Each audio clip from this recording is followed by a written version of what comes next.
Hello everyone.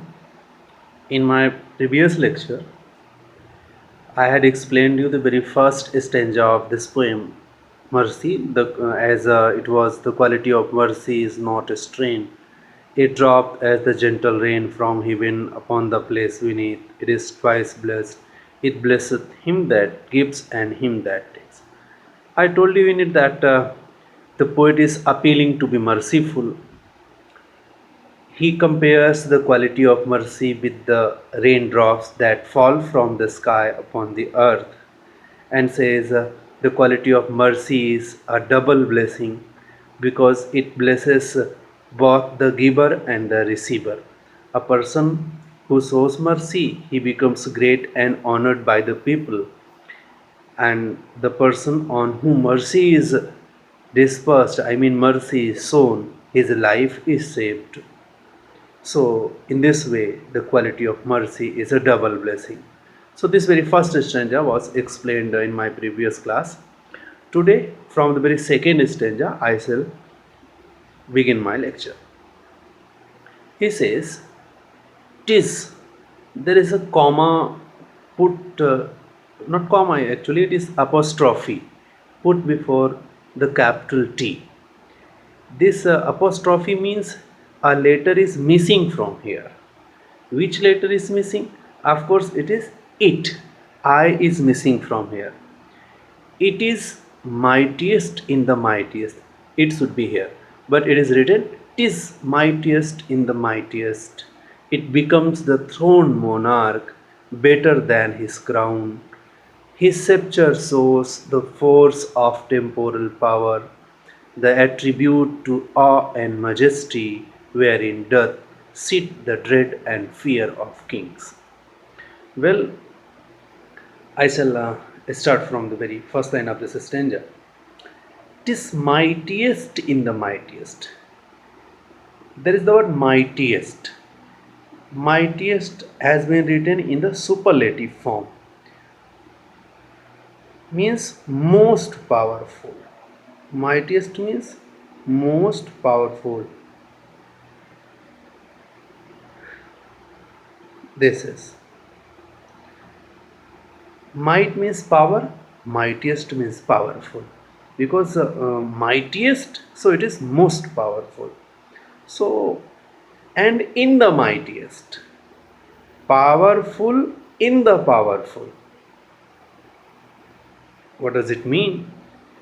Actually, he talks about the mightiest thing on earth. We are living in this material world, the world which is destructible. I mean, it will destroy one day. Everyone has to die. Every living thing that exists in this universe will exhaust one day. I mean, it will end one day. But still, there are so powerful things. I mean, so big trees, so intelligent people, and so many things. I mean, the mountain ranges, the rivers, the and whatever. The poet says, whatever is the mightiest on earth, whatever is mightiest on the earth. If I ask you, what is the mightiest thing on earth? This is simply, if I give you example, then you can find mightiest your parents for you, and your teachers for so many students, and of course the district magistrate for the whole people of district. In the same way, the chief minister is powerful person of a state, and in the same way, the prime minister and the president is the powerful person of the whole country. And if I ask you, what is the most powerful in the world, then perhaps you will compare some of the rulers of the countries like America, Canada, Russia, India, China, whatever. And then, according to the comparison, you will say this person is powerful, this person is powerful, this person is more, and this is less. It means on this earth there is a powerful person. If we talk about our own country, and at present condition, if we talk about our own prime minister, then of course he has proved himself as the most powerful leader of the world. So he is the most powerful. I mean, a person who is most powerful in the world, this quality of mercy is more powerful than that powerful person. I mean to say, once again, I'm repeating this line.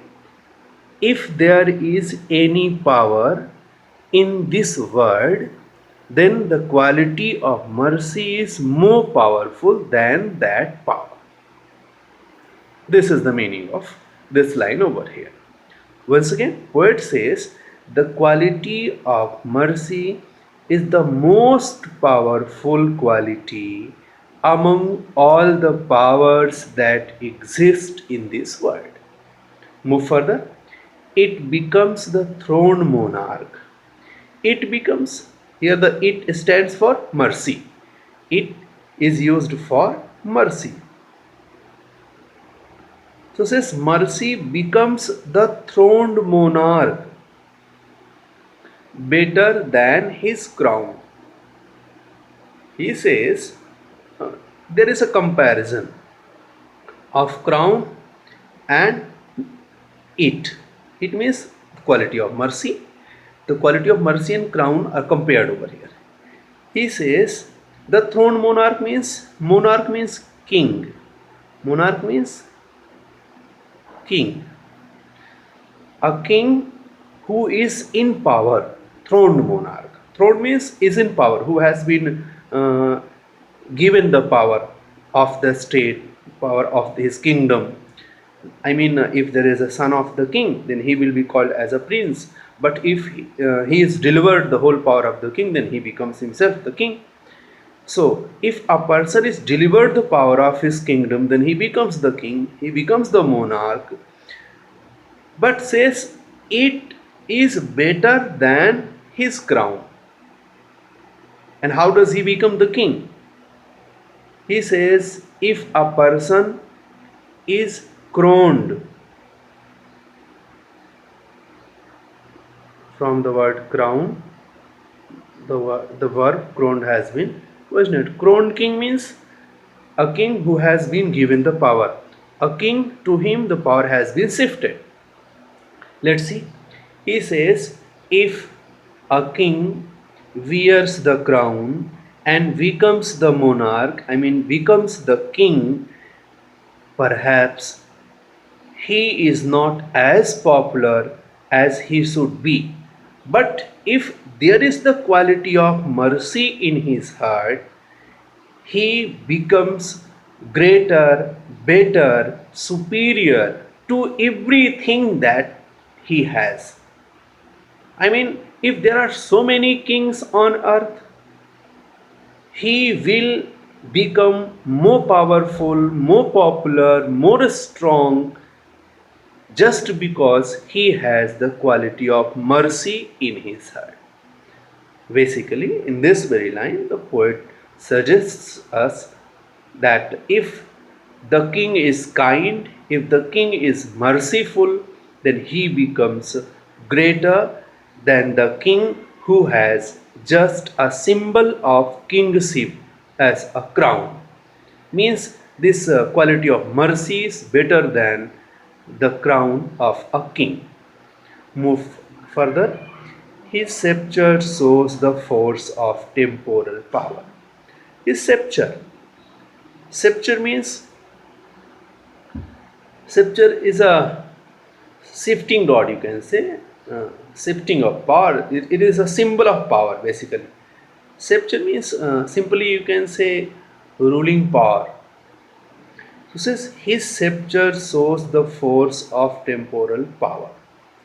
Sometimes if you have faced the ceremony of shifting power of a president to the next president, then you can find over there the present president shifts his own power in the symbol of a stick and as a roll of paper.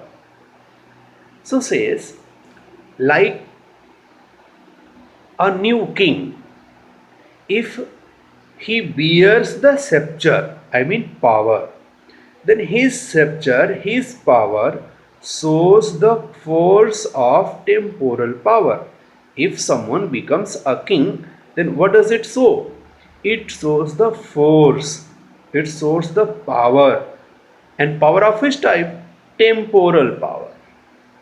He says the power of a king is temporal. Temporal means temporary. Temporary. This is temporary means something that is not permanent, impermanent. So says the power that a king shows is impermanent, is temporary power. Why? Because this power will end after some times. As the king, when he is young, then of course he is more powerful, he is full of strength and everything. But as he will grow old and he will die, and with his death, the power will destroy. Over here, he says, I mean, the poet says, his scepter shows the force of temporal power. The power of a king depicts, indicates towards the temporary power that he has received.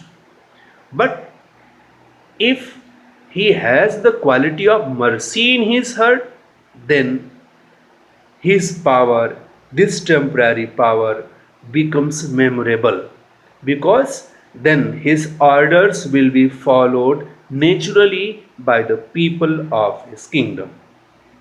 Move further. The attribute to awe and majesty. Actually, this line was not complete. Let's complete it. His scepter shows the force of temporal power, the attribute to awe and majesty. The power that he has received, the scepter that he has received, it symbolizes the temporary power, the worldly power. And what is its quality? I mean, the attribute. Attribute means quality, feature. The quality to awe and majesty. Awe means to make someone fearful, and majesty means grandiose. Yes, of course, if someone becomes a king, then he becomes a grand one. His living standard and his behavior, everything is enlarged and enhanced. So, here the poet says, a person who becomes a king, he receives the temporary power, the worldly power, but this worldly power has the quality to make people fearful, and it also helps the king to be majestic, to be powerful, and to be graceful. Wherein doth sit the dread and fear of kings? What does the poet suggest over here? Actually, poet tells us this the power of scepter that the king has received, the power of crown that the king has received, it makes people fearful so that they could obey his orders. So, wherein doth sit the dread and fear of kings? If I ask you a question, can you tell me why do people fear of a king? Otherwise, what is the thing where the power of a king exists? Then simply you will answer, it is the crown, it is the scepter where the power of a king lives. And this power makes people fearful, makes people obey him. So, ultimately, in this stanza, the poet suggests us that a king is more powerful person on the earth, but the quality of mercy is more powerful than the king, than the powers of king on earth. And also says the quality of mercy is better than the crown of the king, better than the power of a king, because the power of king is temporary, it will end with his death, But the quality of mercy, if it is enthroned in his heart, it will live forever, because people will remember his orders, people will remember his kindness, his mercifulness. And finally, those who follow a king by fear, by being fearful, they can follow the orders of a king for a short time till the king is alive. But if a king is merciful, his orders will be followed forever, because his orders are directed by the mercy that exists in his heart. Move to the next stanza. I shall explain it. He says, but mercy is above this sceptred sway. But whatever has been explained in this second stanza, it was talking about the temporary power that a king has, that a king receives after being a king, after being throned. But in the second stanza, it is said, mercy is above this sceptred sway. Says the quality of mercy is above, is greater, is superior. This sceptred sway. Sceptred means powerful. Sway means rule. What does a king do? A king rules his kingdom. A king rules his kingdom. Then he says, a king rules his kingdom because he has a power, because he has received a crown, because he has received the power in his hands, he has become the king. So he rules the whole kingdom. But says, this quality of mercy is greater than his ruling power. This quality of mercy is greater than the ruling power of a king. And says, it is enthroned in the hearts of kings. Again he says, where does mercy live? He says, it is enthroned in the hearts of kings. The quality of mercy is enthroned, means is established in the hearts of kings. Actually, as in the first stanza, it was explained by the poet that the quality of mercy comes naturally into our heart like a raindrop. As raindrops fall from the sky and they come on earth to enliven the whole living things on earth, the whole earth gets alive. In the same way, the quality of mercy is enthroned, the quality of mercy is established in the hearts of kings by the God Himself. It is an attribute to God Himself, because the quality of mercy is the quality of God actually. It is a divine quality, it is a God-like quality, and kings are considered as the representatives of God. So, because God is merciful, then He spreads the quality of mercy into the hearts of kings naturally as raindrops fall from the sky upon the earth. And then what becomes the result? As the raindrops fall from the sky, they come on the earth, and the whole earth gets green, gets full of life. In the same way, if the king of a kingdom is kind, merciful, honest, sympathetic, then these all the qualities get spread all over, and finally a god-like rule is allwhere, and the people follow the orders of the kings naturally, because the orders of a king are coming out from the hearts of the kings, where the divine quality lives. I mean, the quality of mercy lives. The orders of the kings are inspired by the quality of mercy. Therefore, everyone is forced to follow it. The last two lines of this poem, an earthly power doth then so like as God when mercy seasons justice. Yes, just what I explained. An earthly power doth then so like as God. earthly power. What's the meaning of this earthly power? Earthly power means worldly power. Worldly power means the power of this world, the power of this earth. What is that power? I mean the power of the king, that is temporary power, that is not permanent, that is impermanent. So says the power that is impermanent, that is temporary, the power of a king. The earthly power means the power of a king, doth then so like his God. He says it becomes like the power of God. The power of a king becomes like the power of a God.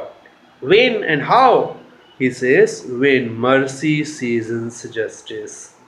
When mercy, the quality of mercy seasons means mixes